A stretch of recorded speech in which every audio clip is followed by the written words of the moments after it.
Cameraman, hold it, thanks.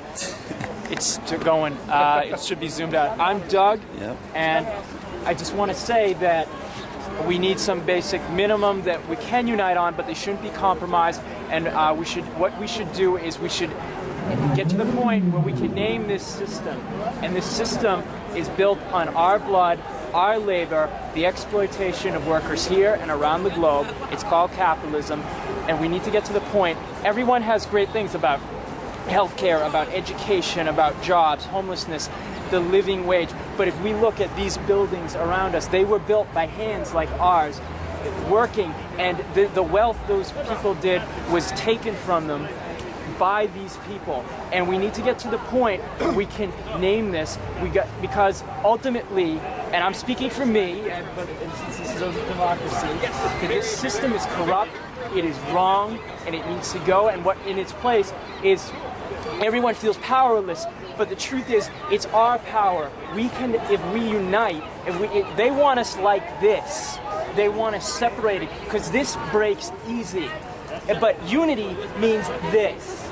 Unity means coming together. It means, no one here is, we don't want to get bogged down in minutia and debating the past.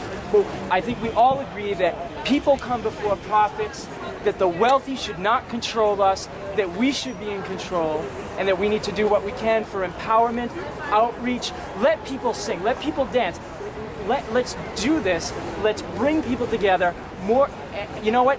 Someone talked about class war. There is goddamn class war, and it is by them against us. It is by the 1% or the capitalist class against the working class. And they only call it class war when we dare well fight back. And I say we got to fight back and come together. You know, I know this may seem militant, ultra-left, whatever, but I want that here. I want that voice recognized. And I agree with pretty much what everyone's been saying, but I just kind of want to say, let's seize the day, let's seize the hour, let's go damn well do this. I'm done. Right here, man. Made me cry a little. I'd like to say that I'm a non-Marxist who agrees with pretty much everything this Marxist just said.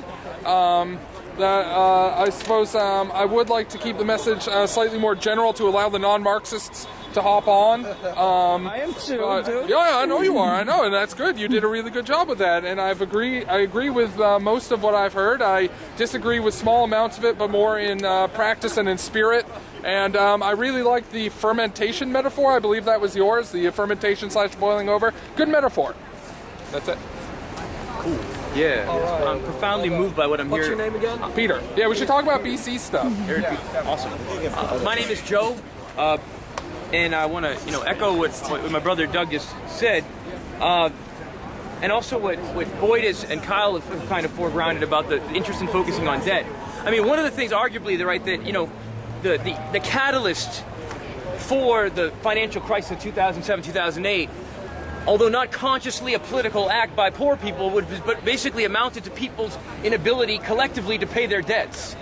Now, in a shadowy, unconscious way, that actually prefigures the power of collective action, right? We can say the system now doesn't only depend on working people's labor, which it always has and always will, but also depends literally on us continuing to pay our debts, because so much of the capitalist system is now invested in speculation on future payments of precisely debt, right?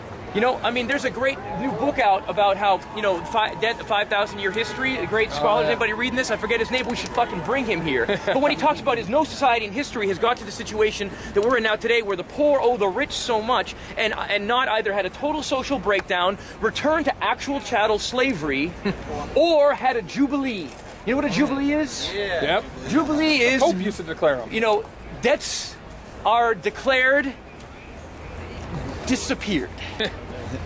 I think we should work towards a space of jubilee. And I was thinking back, I was like, what were some of the big moments in the Vietnam War ever? Like big symbolic things where even a small group of people lit up the sky a little bit, right? And not only did they bring people to gather where they were, but they actually provoke people to think and act in their own ways, which I think we should also think about. This isn't just a space we want people to come to. This is a fucking spark to light a wildfire. liberated We're zone. going to see it popping up all over the place, right? There's this old saying, what is it? You know, a wind in the tower harkens a storm, heralds the heralds a storm coming in the storm. mountains. You know what I mean? We're not the only people thinking about this shit, so let's think about how we can Wow, spark, okay, yep. as well as how we can like bring together and bring here physically, etc.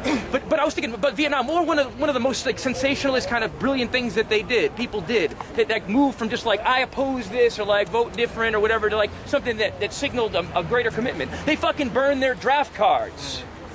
Now, what would be the equivalent of burning your draft cards today? I was sitting at home thinking. And then I went down and I checked my mail. In my mail, there was a credit card statement, a student loan statement telling me that I'm a couple days away from a default on $100,000 worth of debt from getting a PhD so I can teach, if I'm lucky, for, $50,000 a year, if I'm lucky, pre-tax, and actually most PhDs, making 20 as an adjunct faculty, okay? So I'm looking at this and I'm looking at this mail and I'm saying, I bet I'm not the only one right here that would love to fucking burn this take your fucking student loan bill and burn them. Now, we're ecological, I hope, too, so we maybe don't burn them. We can fucking have a shred your debts party. We take our fucking, you bring all, your debt, you rip them up, we're going to compost the fucking debt, and we invite everybody to come, and you don't have to sign up and say, I'm a socialist. You don't have to have it even live here, but you come down and you can fucking express your anger at the system, and then maybe get into some conversations about where that might lead. So I think the debt thing it's powerful not only because the system depends on it, because it's sucking our lives away. But, Yeah, same here. I was just saying, the debt is it's not only like a vulnerability to the system and a material thing on our lives. It's also a psychological chain that keeps us, and we can in fact we should break that chain. That would be a good in itself. So I think the debt thing is a great thing to think about.